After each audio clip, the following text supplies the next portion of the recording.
Shalom, meus amigos, uma boa noite a todos vocês.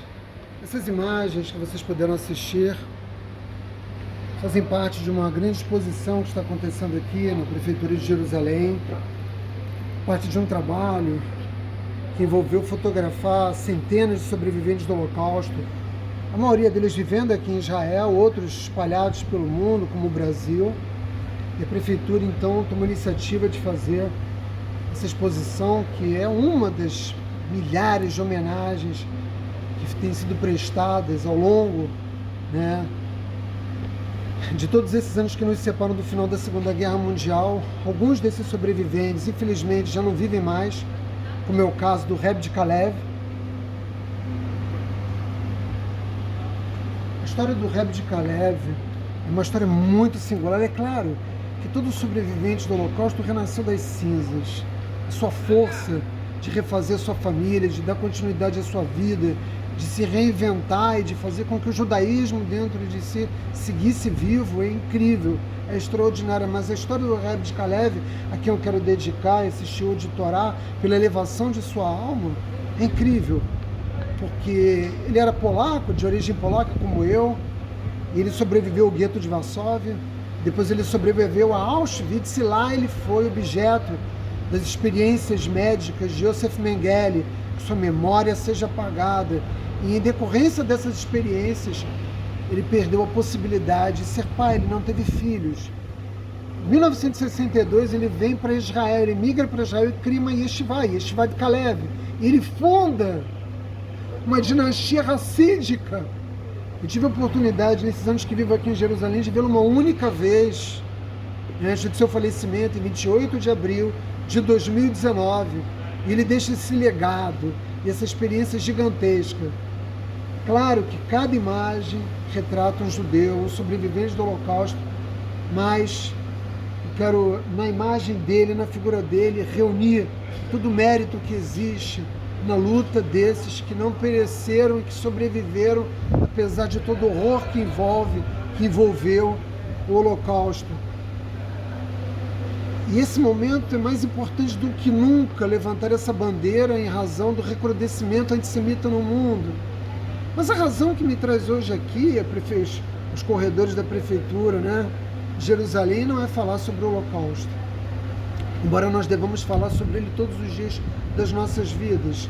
Hoje eu quero dar início ao estudo da porção semanal da Torá Parashá Vayetchanan, e eu tenho um desafio gigantesco na noite de hoje. Que desafio é esse? Eu preciso explicar a vocês o que é o amor verdadeiro, porque é esse amor que a Parashá Vayetchanan nos ensina, é esse amor que a Parashá Vayetchanan nos exalta. E eu preciso dizer, antes de mais nada, e vocês todos vão concordar comigo, que o amor é o sentimento, a emoção humana mais poderosa que existiu, que sempre vai existir. Ela nos eletrifica, nos inspira, nos exalta, nos ilumina. É o que dá sentido às nossas vidas, à nossa existência. E a Torá nos pede, Hashem nos pede, que nós mantenhamos um relacionamento com Ele que seja construído sobre essa base. Que base? A base do amor. A maioria das pessoas que acreditam em Deus se relacionam com Deus sobre uma base de temor. Mas o que a Torá nos exorta é ter amor pelo Criador. Até porque essa é a única forma de nós alcançarmos o nível mais elevado de conexão com Hashem. Temor não é a forma mais elevada de se alcançar essa conexão. De fato, o amor, e a história dos sábios do povo judeu mostra isso de uma maneira muito nítida.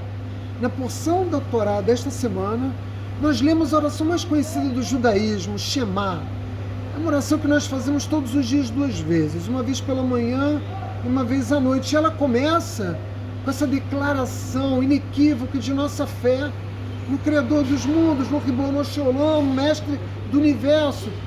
E o resto do parágrafo prossegue nos apresentando justamente o mandamento de amar a Hashem.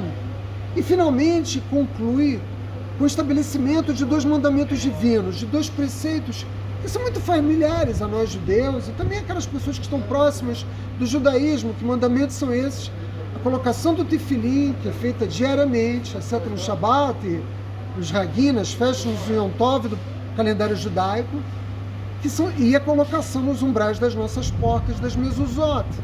Uma casa você não coloca só na entrada e na saída, mas em todos os quartos, em todos os ambientes, exceto naturalmente no banheiro. São símbolos do nosso povo, da nossa fé, que são colocados aqui no cérebro, aqui no nosso braço esquerdo, ao lado do coração, nos umbrais das nossas portas. Surge então uma curiosa questão levantada pelos sábios do judaísmo. Qual a conexão que existe entre esses dois preceitos e o mandamento de amar a Hashem?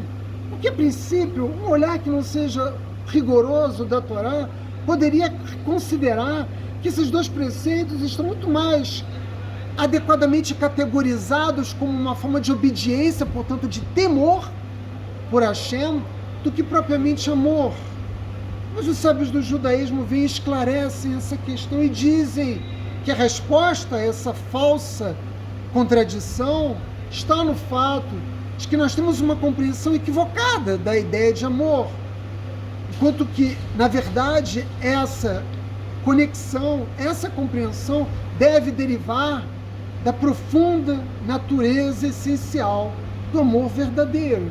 E nós já vamos ver o que isso significa objetivamente, mas é preciso dizer que nesse mundo contemporâneo que nós vivemos, eu estou aqui gravando para vocês, muitas pessoas passam, a maioria delas não são religiosas, nós já tivemos problemas hoje aqui para gravar, muitas pessoas gostam de provocar os religiosos, são judeu amaretz, gente que não é observante, gente que vive uma vida descolada da Torá, mesmo vivendo em Israel, em Jerusalém, e sendo judeu.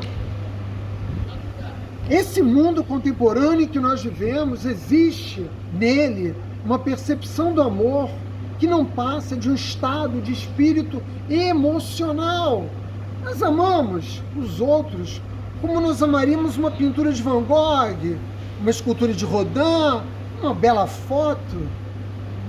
Esse é o sentimento que nós temos. Ele se expressa com um estado de espírito emocional. E essa é uma sensação, sobretudo, de natureza egocêntrica, de autogratificação pessoal. Como assim? Ora, quando nós admiramos uma pintura, uma escultura, seja lá que forma de manifestação da cultura que nós valorizemos, quando nós fazemos isso, não existe entre nós e esse objeto uma união espiritual profunda. Nós não recebemos esse objeto de amor profundamente. A nossa relação com ele é, sobretudo, uma relação superficial. Quando nós dizemos que amamos um prato de comida gostoso, né, ou aquela pintura, ou aquela escultura, como eu chamei a atenção antes, que nós estamos expressando é o nosso próprio prazer, um prazer que foi provocado, que foi estimulado por aquele objeto, por uma pintura. De fato, quando você vê uma escultura do Rodin, como eu já tive a oportunidade de ver, um quadro do Van Gogh, de fato, isso cria em nós um sentimento muito poderoso. Mas você não se vincula a uma tela, a uma escultura, a tintas, a pigmentos, né, que são utilizados para fazer uma pintura.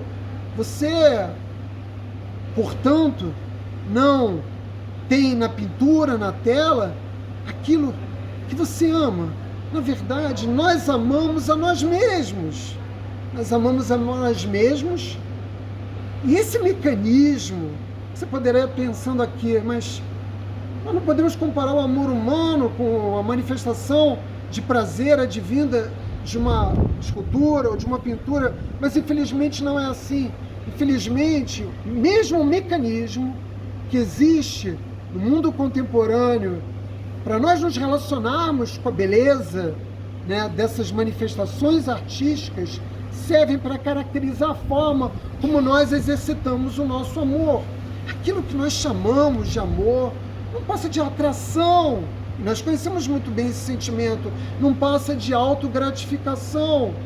E se nós fizermos uma análise rigorosa, se nós fizermos uma análise de perto, tivermos a coragem de fazer isso com rigor, acerca dos sentimentos por aquelas pessoas que nós dizemos amar, né? Nós vamos acabar concluindo que nós não sentimos por ela algo diferente disso que eu acabei de chamar a atenção para vocês, que não passa de um estado de espírito emocional. E é por isso que os casamentos duram tão pouco atualmente, porque esse estado de espírito emocional ele muda com muita rapidez, esse sentimento ele desaparece com muita rapidez e nós passamos a ter esse sentimento por um outro objeto, né? E não é, no caso, uma outra pintura, mas uma outra mulher, um outro homem, né? Nós mudamos o objeto do nosso amor com muita facilidade. Mas o amor verdadeiro exige um envolvimento, uma absorção total do objeto do nosso amor.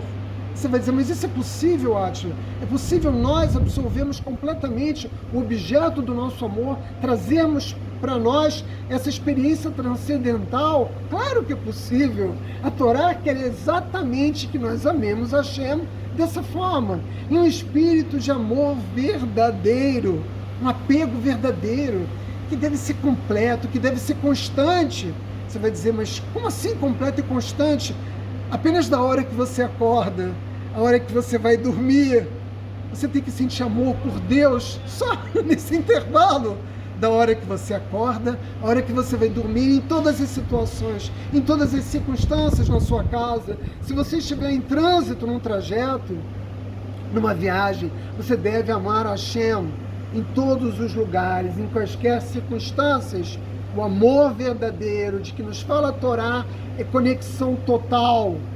Quando nós colocamos o tefilim no nosso cérebro, no nosso coração, quando nós colocamos uma mezuzá na porta da nossa casa, o que nós estamos fazendo não é mais do que cimentar essa conexão íntima com o Criador e dessa forma demonstrar o nosso amor consumado, que se consuma todos os dias, a cada momento, a cada segundo das nossas vidas. Anitta e Ariel se casaram, dois jovens recém-casados, que voltam da sua lua de mel, maravilhosa, um casamento lindo. E o rapaz, naturalmente, retorna à sua rotina de trabalho, ordinário. Depois que acaba a lua de mel, né, é que começam as dificuldades do casamento, porque nós temos que voltar para a nossa vida real. E a Anitta fica em casa, cuidando da montagem do apartamento. Vejam, eles apenas chegaram, sua lua de mel. E num determinado dia, Ariel chega em casa, depois de um dia muito cansativo, né? Um dia estressante no trabalho, ele chega em casa, ele dá uma mordida, come um pouco da comida que a sua esposa preparou para ele, ele corre para o sofá, ele se senta e se refastela no sofá, ele pega o jornal e mete a cara no jornal. E ao ler o jornal, ele começa a ouvir a sua esposa, Anitta, chorando. E ele levanta os olhos sobre o jornal e não consegue entender o que está acontecendo e pergunta à sua esposa por que ela está chorando. E Anitta diz para Ariel, eu acho que você não me ama verdadeiramente. E evidentemente Ariel não entende nada. Anitta diz, você chegou em casa e eu esperava que você chegar em casa, que você me contasse como foi o seu dia de trabalho e eu tivesse a oportunidade de contar para você também todas as coisas que eu fiz nesse dia. E Ariel argumenta com a Anitta, eu tive um dia de trabalho muito cansativo, eu estou exausto. E ela diz, contra-argumentando, está vendo exatamente o que eu estou dizendo, quando você está à vontade, né? Quando você está descansado, você tem tempo para mim, você se dedica a mim. Mas quando você está frustrado, exausto, cansado, você não tem tempo para se dedicar a mim. Pois é, meus amigos, é exatamente isso. Você só se interessa pelo objeto do seu amor quando você está à vontade, quando você está relaxado, porque você não estabeleceu com ele, de fato, uma conexão total. E é por isso que quando você chega em casa e tem uma boa desculpa, uma boa razão, porque você está cansado, porque foi um dia difícil, isso vale tanto para o homem quanto para a mulher, porque nós sabemos que ambos trabalham, há muito tempo que homens e mulheres trabalham igualmente. Só quando você se sente dessa forma é que você tem interesse em manifestar esse sentimento que não é de amor, mas de atração, de autogratificação, é o amor que você sente por você mesmo. E aí você decide dar atenção à sua esposa, você decide dar atenção ao seu marido. Agora chegou a parte difícil desse show. Vai lá, você que é casado, ou você que tem uma noiva, ou você que tem uma namorada há muitos anos. O judaísmo não tem namoro, a gente chegou ao entendimento com uma mulher, com o marido, e nós nos casamos. Mas enfim, nesse mundo contemporâneo que nós vivemos, vai lá e examina o relacionamento que você tem com essa pessoa, né? E verifica se você realmente alcançou esse estado transcendente de amor verdadeiro. Você não passa de atração, você não passa de conveniência, né? Porque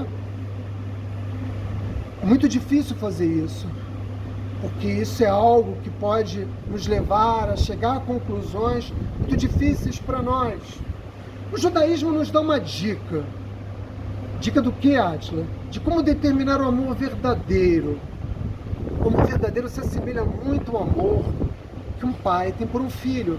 Vejam, não importa quanto êxito nosso filho tem, quanto orgulho ele nos dá, quanta gratificação advém dos seus atos, nós o amamos.